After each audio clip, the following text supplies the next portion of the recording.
going on, people? Welcome to another one of Chris's beer reviews. I got a beer that how do I put it? I tried this like 10 years ago. I was not a fan of this beer. This is back when I was quite young and naive, and I was drinking out of the bottle because whatever you buy out of the LCBO, you drink out of the bottle, right? Since then, people have been recommending this beer to me, telling me to try it, try it, try it. You got 50% of the people saying that they hate this beer to death, and you got 50% of the people saying that they love this beer to death. So, you read the title. You know what I'm bringing up here. It's called the La Fin du Monde. That's supposed to mean like the end of the world or something like that. If I'm wrong, this is what I'm trying to remember from like 10 years ago. So, forgive me. It is obviously a strong beer. It is a 9% ABV bottle at 750 milliliters. It says Unibroue Quebec, Canada. So I'm assuming this is from Quebec. We got French La Fin du Monde, and we got Chambly, Quebec, Canada. It says that it's triple fermented right there below Du Monde. It does also say something on the back. It says, the excellence of triple fermentation through a blend of special yeasts that gives La Fin du Monde the end of the world. Yes, I was right. An exquisitely robust flavor of exceptional refinement. This liquid gold, and I quote because it puts it in quotations, could only be brewed in the highlands of America. All right. Now it also says that you're supposed to use a tulip glass. Now again, I don't have a tulip glass, so I'm going to be using the chalice, aka goblet, because it still has that shape that you get in a tulip without the dip in the middle. So that's what I'm on here. We got a cool little cap here. I won't be keeping it because it's not really a cap. It's kind of like, it's one of those twisty things. If anybody knows what these things are called, let me know. I won't call them frilly things and twisty things anymore. Now, a wise man once said, that would be my mother, she said, well, not every time, but the majority of time that you untwist these, it's supposed to take 6 turns. So here we go.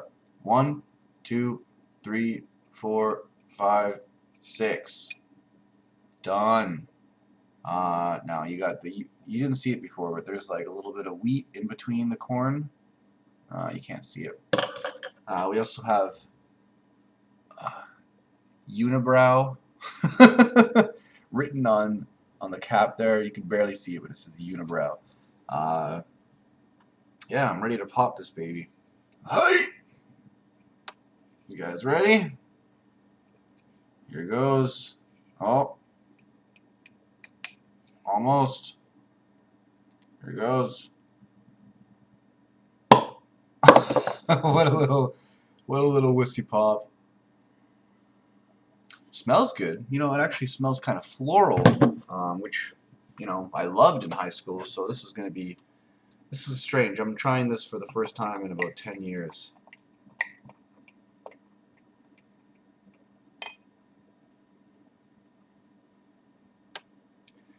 It appears to be an incredibly wheaty beer. The carbonation is just going insane. It's not transparent. It looks very translucent. You got a 2-finger head. Now the carbonation is very weak. Once again, I'm just getting that like floral aroma.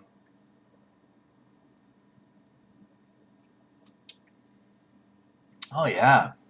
What was I thinking, man? Wow. Wow. This is actually really good. La Fin du Monde.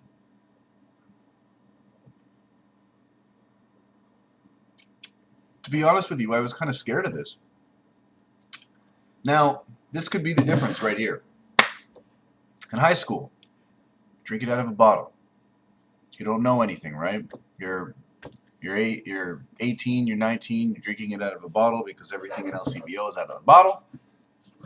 Now I'm pouring it into a glass.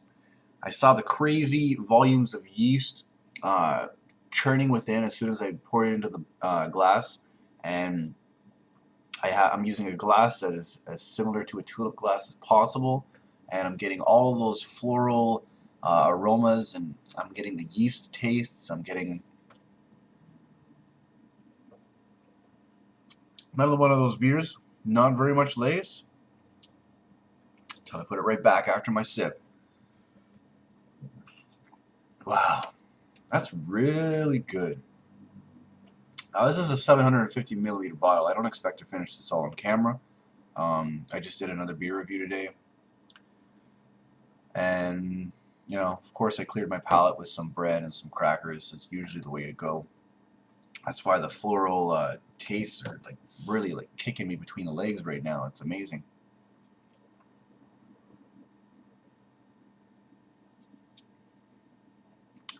It almost kind of even tastes kind of like a Trappist beer, but without the sweetness. Now, it didn't look very carbonated, but it tastes like it's got a medium carbonation to it. So, don't be side swaggled by the image of this beer.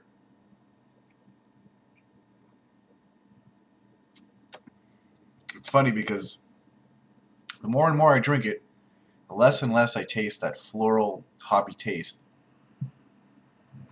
And the less and less floral taste I get from this beer, the more and more it tastes the way that I perceived it when I was in high school. So if that gives you any indication, the floral hops in this beer is what makes this beer as special as it is. Very good though. Very, very good. Very good beer. Now, I don't taste there could be barley in there. Might be a hint of barley in there. I don't really taste it that much. I wish it gave a little description of what the ingredients were, which is usually what it does. It doesn't. The barley just kind of sits on the sides of your tongue. I'm not a barley fan. Any beer that has a hint of barley I don't really have too much of a problem with, but the ones that just scream barley just give me the big gag reflex. Alright, people.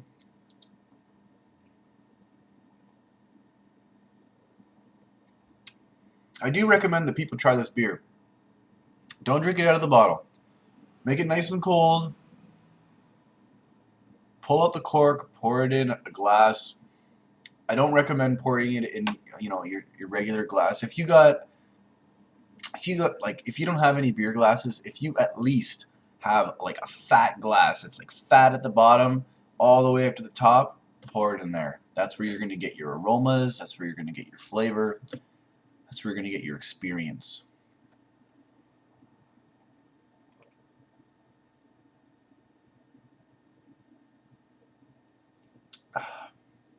There you go. The lace is running down. Alright, people. Thanks for joining me on another one of Chris's beer reviews. Don't drink and drive, but drink responsibly. Take it easy.